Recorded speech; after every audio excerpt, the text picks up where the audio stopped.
Today we are going to develop our first application. To develop any C# application, we need a Visual Studio.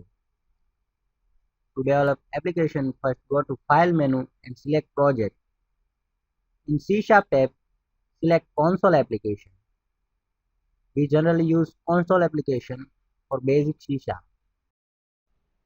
We can give also path and name to our project. To give path, select location and then select path for our application. We can give suitable name for our project. In this example, we will give first because this is our first example, and then press OK. Automatically, this code will be generated. We didn't need this code because we are not currently using these all libraries.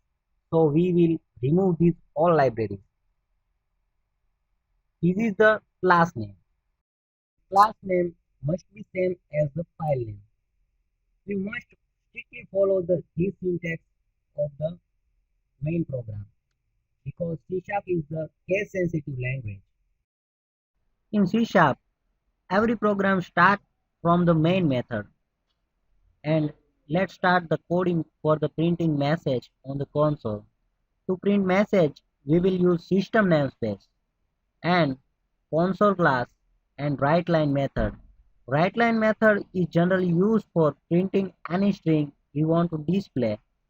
It contains one parameter which is a string.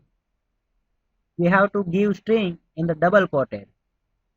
Every statement in the C# is ended with a semicolon.